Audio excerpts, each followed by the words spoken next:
Positifnya, cewek itu lebih jago menjaga mata daripada cowok. Cowok lebih jago menjaga lisan daripada cewek. Makanya cewek kalau lagi sedih itu kan gini ya. Kalau cowok kalau lagi sedih kan gini kan.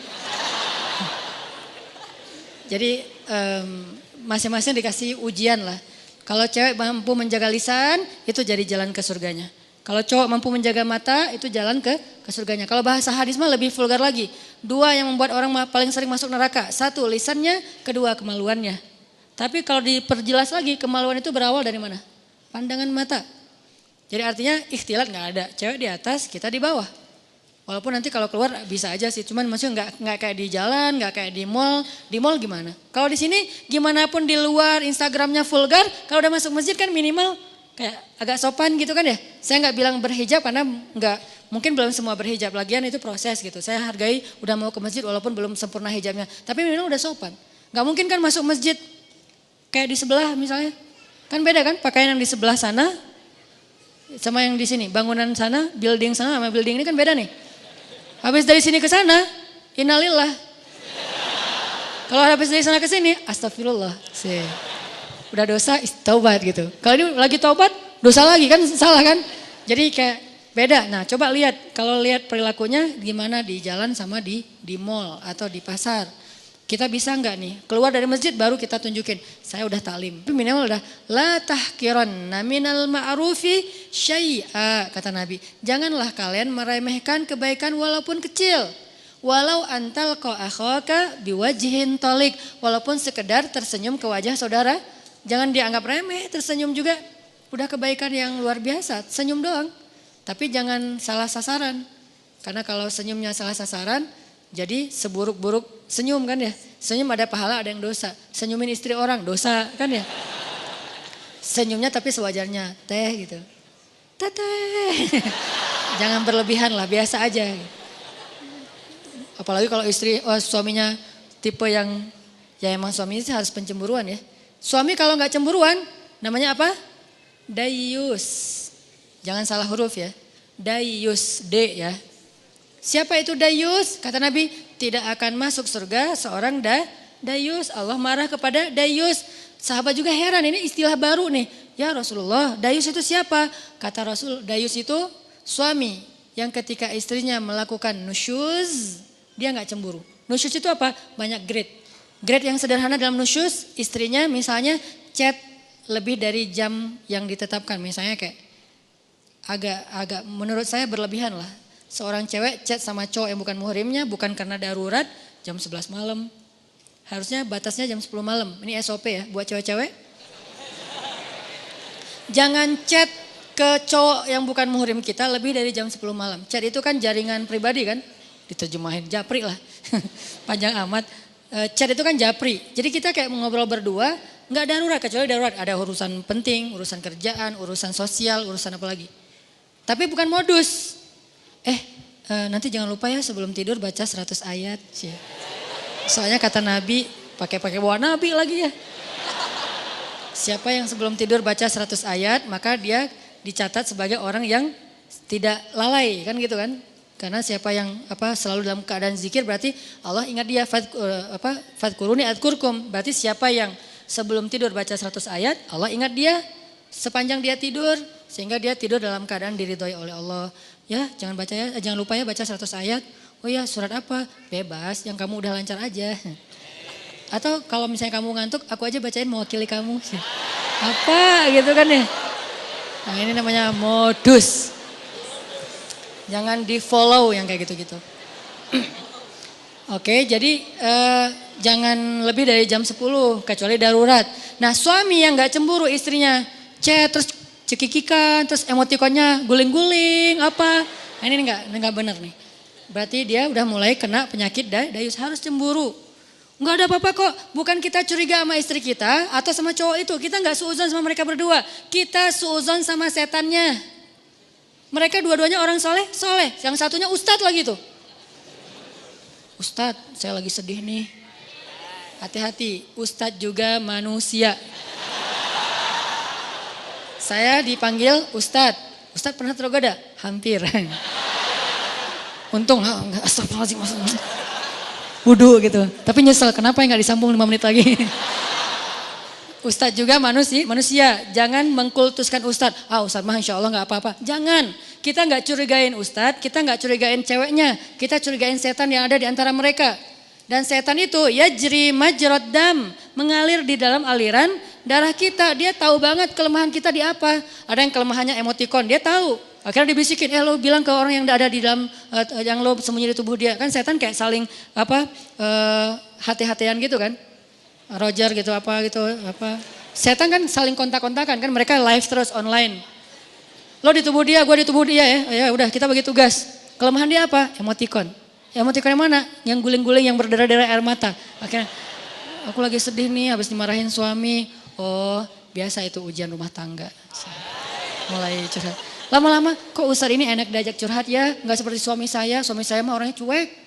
Kalau Ustadz orangnya pengertian. Dia bisa menghibur saya, Masya Allah. Jadi nyaman, nggak ada pikiran macam-macam, nyaman doang nih. Nyaman chat, ada masalah lagi, chat lagi sama Ustadz. Dan Ustadznya juga kayak awalnya juga berbaik hati. Kasihan juga mau ngasih motivasi, biar kasih hadis, ngasih ayat. Tapi udah jam 10 Ustadz. Ini udah jam 10, udah nggak boleh lagi urusan privasi. Kalau mau chat kan bisa besok. Pagi-pagi habis subuh, Ustadz mohon maaf. Kalau perlu bahasanya kaku, nggak ada titik-titik, nggak ada koma. Udah aja kaku, kalau perlu semuanya kapital. Saking kakunya gitu. Jangan ada yang dikasih bunga-bunga, titik-titik panjang, terus misalnya hurufnya didobel-dobelin gitu. Ustadz, bahaya. Ya. Ini jarang kan Ustadz buka kartu kan? Bahaya. Karena ada Ustadz yang jadi korban ada, tapi kita nggak boleh menjudge. Yang mana Ustadz? Itu ya Ustadz. Enggak, saya nggak mau ngejudge ya. Tapi ada kasusnya ada aja. Ini dunia fitnah kan? Kita kan ngelihat Ustadz itu suci di atas mimbar. Di belakang mimbar, ya gitu deh. Ya manusia maksudnya, manusia sama kayak kita. Kelemahannya sama, mudah-mudahan kita berbaik sangka dia lebih soleh. Tapi sesoleh-solehnya dia, bukankah di Bani Israel itu ada orang yang ahli ibadah 100 tahun. Ibadah terus, ujungnya apa? Zina, membunuh, syirik. Gara-gara apa? Gara-gara tadi tuh disebut dengan talbisul iblis. Makanya bahasanya wala tattabi'u khutuwat, bukan khittah, tapi khutuwat. Khutuwat itu jamak dari khittah. Langkah-langkah, bukan satu langkah. Setan itu gak nyuruh kita langsung bikin dosa. Itu satu langkah. Nyuruh kita pelan-pelan dulu. Kalau perlu berpahala dulu. Jadi dia ke kanan dulu. Baru nanti muter ujung-ujung tanpa kita sadari udah di kiri. Gitu caranya, bukan lo ke kiri. Enggak, kita gak mau. Zina lo, gak mau dong. Tapi kasihan dia bantuin. Ke kanan kan? Bantuin. Dia kayaknya lagi labil banget daripada dia bunuh diri. Ya udah deh gue temenin. Chat sampai jam 12 malam. Kanan, chatnya pelan-pelan. Ayat dulu keluarin. Hadis, lama-lama nasihat pribadi. Kok kata-katanya bagus? Ya kata-kata saya sendiri. Oh Ustadz ini bijak sekali. Mulai ke tengah, ujung-ujungnya ada di kiri. Itu terjadi. Berapa lama dari sini ke sini? Bisa seminggu, bisa sebulan, bisa setahun. Yang jelas usaha dari sini ke sini tuh seumur hidup kita dia usahain terus sama si setan teh. Dia nggak akan berhenti. Kita udah ke sini, udah sampai di sini, sadar balik lagi kan? Diusahain lagi. Dia nggak akan berhenti sampai kiamat. Itu perjanjiannya dengan Allah. Akan aku sesatkan cucu-cucunya Adam sampai hari kiamat. Kalau dunia batas waktunya kiamat, kalau kita batas waktunya sakaratul maut. Jadi nggak ada batas waktu terus saja. Mau ustadznya udah kakek-kakek juga sama. Sebelum meninggal berarti masih ada kesempatan diginiin. Dia nggak akan nyuruh nyebrang ke sana. Khutuwat. Khutuwat itu langkah-langkah yang panjang, yang banyak. Mungkin 1000 langkah, mungkin 2000 langkah. Yang jelas goalsnya ke sini nih. Tapi langkahnya ke kanan dulu. Itu talbis namanya. Talbis itu tipuan. Ada Bani Israel. Gimana ceritanya? Masih boleh dikit cerita? Jadi ada 3 orang pemuda, soleh-soleh semuanya. Mereka punya 1 adik perempuan, berempat. Yang paling bungsunya cewek, cantik, masih jomblo, single. Bukan jomblo, single. Karena dia biasa aja gitu dengan kesinggelannya. Nah 3 cowok ini dapat tugas militer. Karena negara mereka itu ada wamil, wajib militer. Ada peperangan, mereka diserang. Akhirnya dia 3 cowok ini dipanggil untuk ikut berperang. Mereka khawatir gimana dengan adiknya yang perempuan. Siapa yang akan jaga, ini cerita dari hadis. Bukan fiksi. Bukan fiktif. Fiksi beda lagi. Bukan fiktif gitu. Cerita dari hadis. Nah Karena mereka nggak tahu gimana cara, ke siapa harus menitip adik perempuannya, keluarganya di luar kota nggak ada yang di situ, susah gitu. Pokoknya intinya nggak ada yang mereka percaya selain seorang ahli ibadah yang ada di negeri mereka. Cuman beliau ini nih yang paling soleh, paling amanah, paling baik. Bukan ustadz biasa lah, ustadz legend lah ya. Udah senior banget lah ya. Nah akhirnya mereka sepakat bertiga, kita titipin aja adik kita ke syekh itu. Datanglah ke syekh ini. Datang, kalau nggak salah namanya Barsisa, nama syekhnya, Syekh Barsisa. Kami dapat tugas militer, kami ingin menitipkan adik perempuan kami di rumah Anda. Karena tidak ada yang kami tenang menitipkan adik perempuan kami kecuali kepada Anda. Syekhnya nolak. Ya wajar dong, orang soleh takut fitnah kan. Astagfirullahaladzim, saya nggak bisa, saya nggak pernah menampung kebenaran. Syekh ini juga nggak pernah nikah, saking sibuknya dengan ibadah, saking solehnya gitu. Bukan yang nggak nikah berarti udah sibuk ibadah juga. Beliau kayak Imam Nawawi. Imam Nawawi itu nggak nikah sampai akhir hayat kan. Ketika ditanya kenapa Anda belum menikah? Oh astagfirullahaladzim, saya lupa menikah. Kenapa? Karena saya sudah menikahi ilmu. Saking cintanya beliau dengan ilmu, ilmu itu lebih daripada istri buat beliau. Sehingga tidurnya dengan buku, bangunnya dengan buku, jalannya dengan buku, buku aja kerjanya. Imam Nawawi, ilmunya luar biasa dahsyat. Tapi jangan ditiru ya. Karena kita nggak gitu-gitu amat juga tentang ilmu. Ilmu enggak, nikah enggak kan. Ya pilih salah satu deh. Kalau enggak ilmu ya nikah gitu. Masalahnya kita ilmu gimana? Apakah udah selevel Imam Nawawi yang hadis dalam semalam hafal berapa ribu hadis. Terus setiap malam tuh nulis buku. Sholat 2 rakaat, satu paragraf. 2 rakaat, 1 paragraf. Jadi setiap paragraf itu 2 rakaat sholat. Wudhu dari isya ke subuh, 1 wudhu. Selama bertahun-tahun, 1 wudhu sholat subuh dengan isya. Maksudnya nggak tidur semalaman. Karena terjaga wudhunya Imam Nawawi. Nah Syekh Barsisa nolak, nggak mau. Please, karena kami nggak tahu harus jagain apa, harus nitip ke siapa daripada adik saya apa-apain orang. Karena udah dipaksain terus, ya udah deh. Kalau mau, saya minta satu hal, apa? Bikinkan untuk adik kalian satu ruangan, satu kamar yang nggak campur dengan rumah saya di belakang gitu. Akhirnya dibangunin sama mereka kamar sederhana untuk adiknya yang perempuan. Taruh aja di belakang rumah si syekhnya. Syekhnya biasa beribadah di musola. Jadi rumah musola kamar ceweknya. Jarak musola dengan kamar ceweknya terhalang oleh rumah syekh. Jadi agak berjarak gitu. Udah pergi mereka berjihad. Hari-hari pertama syekhnya nggak pernah berkomunikasi satu patah kata pun dengan si cewek ini. Karena diamanahin nafkah kebutuhannya, akhirnya dititipkan uang. Syekh ini ke pasar beli roti setiap pagi, taruh roti di depan pintunya, balik lagi ke musola zikir. Astagfirullah. Si perempuannya tahu jam udah ada roti di depan pintu dia buka, ambil roti, makan di dalam. Nggak pernah komunikasi. Sehari, seminggu, minggu kedua mulai datang setan. Yuwaswis fi sudurin pakai perasaan, bukan pakai logika. Perasaannya yang diusik. Kasihan juga tuh cewek kesepian. Masa nggak disapa sama sekali, ntar dianggap sombong loh. Ya sapa sederhana aja, nggak usah berlebihan, cuman sehat gitu doang. Oh ya udah, titipin roti. Assalamualaikum, sehat teh, sehat Ustadz, alhamdulillah. Oh ya, pergi aja. Gitu doang. Jadi kayak japri, sehat, udah. Nggak pakai emoticon. Jadi bener-bener kayak tiis aja gitu kan ya, dingin aja nggak ada apa-apa gitu. Zikir astagfirullahaladzim. Besok datang lagi setan. Masa cuma nyapa doang? Siapa tahu dia pengen sesuatu tapi nggak berani ngomong karena kaku. Ya lebih lemes lagi lah biar siapa tahu si cewek ini butuh apa nanti dia bisa ngomong karena nggak malu. Oh iya juga sih. Teh sehat ya, kalau butuh apa-apa kasih tahu saya ya. Oh iya Ustadz makasih. Nah ini kan nih. Akhirnya datang setan yang satu lagi. Lo tugasnya sama cewek, gue cowok. Setannya bagi tugas. Tapi bukan karena kelainan, memang gitu tugasnya. Si setan yang ke ceweknya bilang, itu syekh itu baik banget ya, soleh banget. Kamu kalau ada apa-apa jangan sungkan, ngomong aja ke beliau orang soleh kok, orangnya senang membantu. Kan baik kan, gak ada yang negatif kan. Besok-besok, teh butuh apa? Ya Ustadz boleh nitip sesuatu apa, pengen apa makan apa gitu. Ini ada uangnya, gak apa-apa udah dititipin sama kakak-kakaknya. Oh ya udah, maaf ya Ustadz merepotkan, gak apa-apa. Nah mulai nih, pergi ke pasar, beliin. Roti, susu. Makasih Ustadz udah bagi 2 aja masa saya makan sendiri gak habis. Setan bilang kan gak akan habis tuh mubazir. Benar gak sih? Mubazir kebanyakan tuh udah bagi 2 aja. Ustadz bagi 2 aja. Udah gak apa-apa makan aja. Kata si yang satu lagi setannya jangan mau diterima. Malu atuh sama cewek. Udah, akhirnya apa? Udah makan aja, ntar kalau nggak habis baru saya habisin. Mulai kan, makan, Ustaz nggak habis. Ya udah sini dihabisin, mulai kan agak-agak gimana gitu kan, bekas. Makan, lama-lama datang lagi setan tuh, coba tanya, siapa tahu dia pengen belajar sekaligus daripada dia diam-diam aja, nyantri aja sekalian. Nyantrinya apa? Belajar agama, tanya butuh apa tentang masalah agama yang saya bisa bantu. Sedikit-sedikit adalah ilmu. Oh ya udah benar juga ya, dapat pahala lebih. Teh, nanti kalau butuh apa-apa, udah nggak sungkan sekaku yang pertama kan. Butuh apa-apa kasih tahu aja ke saya. Insya Allah kalau ada pertanyaan saya bisa jawab. Kalau nggak ada nanti saya tanya ke yang lebih ahli. Oh ya Ustadz, kebenaran saya lagi nanya nih masalah ini gimana. Nah mulai. Tapi masih di balik pintu. Kenapa? Jangan ketemu orangnya, fitnah dong kata setan. Jangan, nanti fitnah ikhtilat kata setan teh. Setan yang ngajarin ilmunya nih. Ikhtilat, jangan. Oh ya benar juga. Jadi teriak-teriak dari belakang pintu, depan pintu gitu. Oh kalau gini gimana Ustadz? Nah lama-lama datang lagi setan.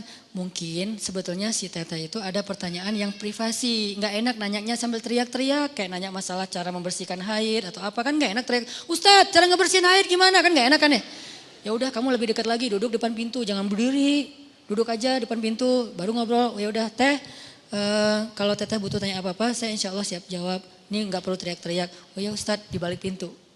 Sama-sama duduk di pintu tapi masih kehalang, pintu tertutup. Datang lagi besoknya setan. Apa kata orang ngelihat kalian ngomong kayak gitu. Satu dalam satu di luar tapi duduk di pintu. Kan jadi fitnah. Ntar dikira semua orang ada apa-apa. Lebih baik masuk ke dalam biar nggak ada yang ngelihat. Tapi pintunya dibuka. Awas jangan ditutup. Ntar digoda setan. Nah ngomong setan. Nah ini nih setan nih. Talbis.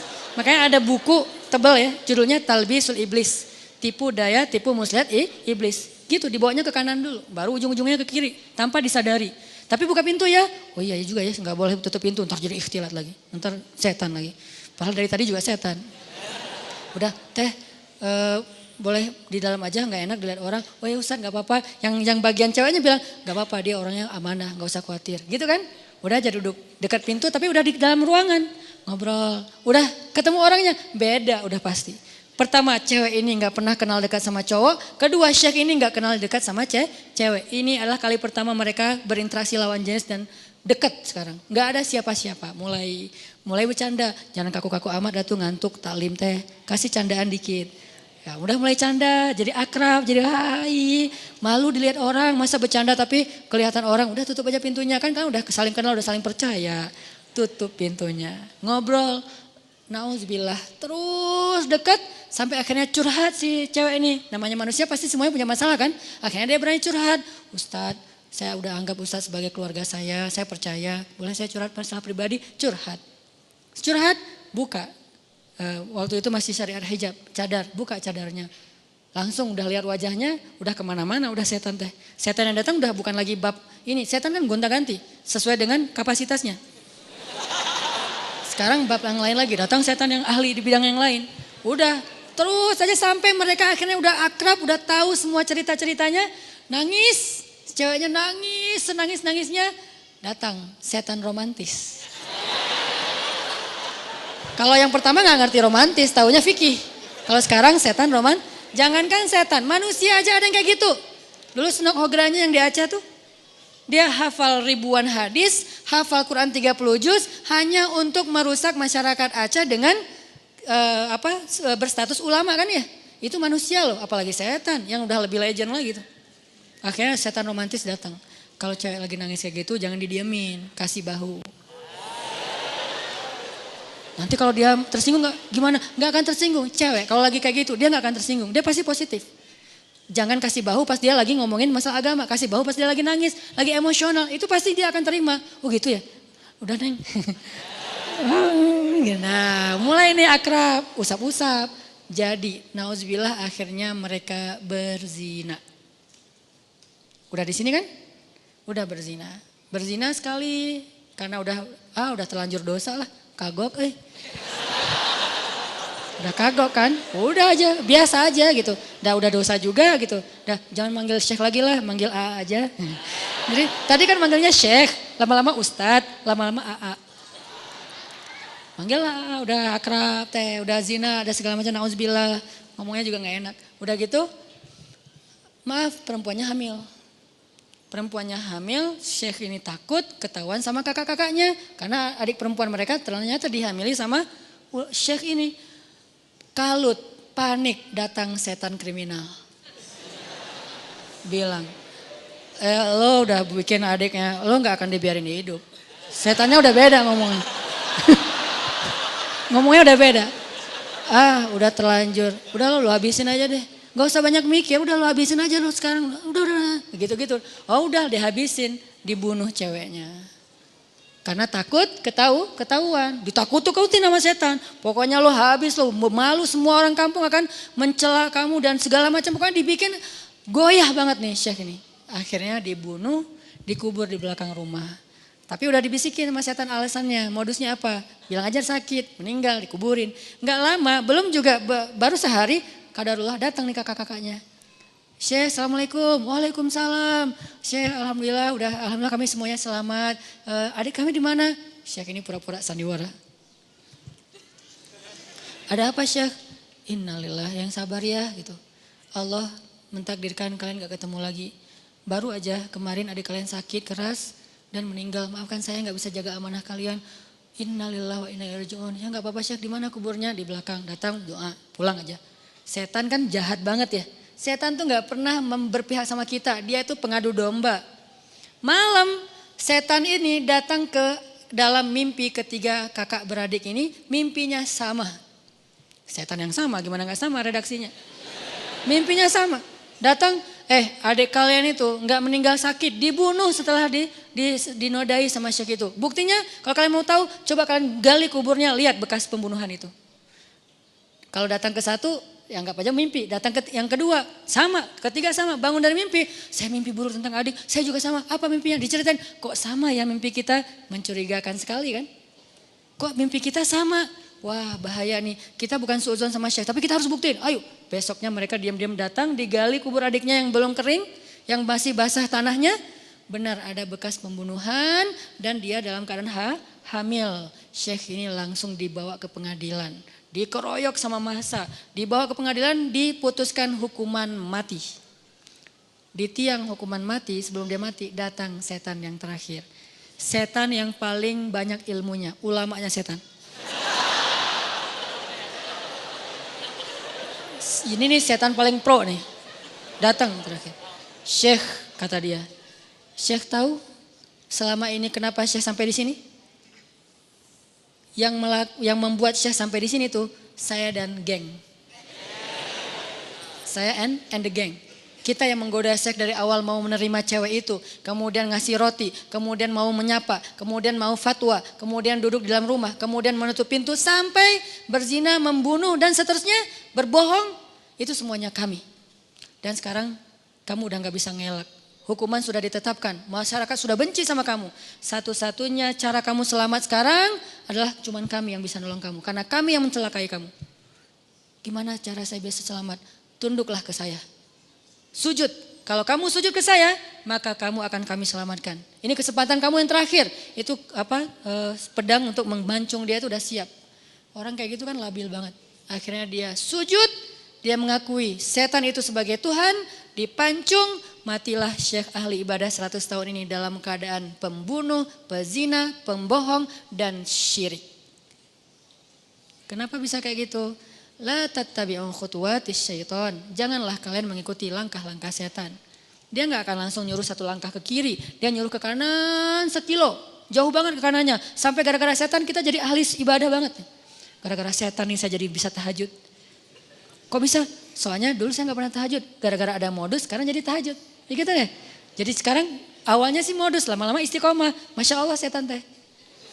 Jadi dari modus jadi istiqomah. Terus besok-besoknya tuh kan gak apa-apa. Udahlah gak usah terlalu idealis. Besok-besoknya ketemu na'udzubillah. Sampai berada di sisi yang kiri dan itu udah terjebak. La tattabi'u khutuwatis syaitan. Jangan ikuti langkah-langkah setan. Bukan jangan ikuti langkah setan. Jangan ikuti langkah-langkah setan. Jadi yang kayak tadi misalnya dayus, ini gara-gara ngomongin dayus nih. Suami harus cemburu. Karena cemburunya suami itulah penjaga istri. Kalau suami udah gak cemburu, istrinya berlebihan komunikasi dengan lawan jenis, sikap ke lawan jenis, berarti istrinya udah gak ada yang jagain. Bukankah tugas suami itu ku anfusakum wa ahlikum naro, tapi cemburunya juga cemburu yang baik, jangan mencela. Cemburunya menasehati, kan di Al-Quran juga dikasih tahu kan ya, menasehati mereka, pindah tempat tidur, apalagi nasihati, pindah tempat tidur, pukul dengan pukulan yang tidak melukai dan tidak menyakiti. Kemudian kalau mau menceraikan pun dengan cara yang baik. Tapi nauzubillah jangan sampai ke tahap itu gitu. Yang jelas cemburu harus punya.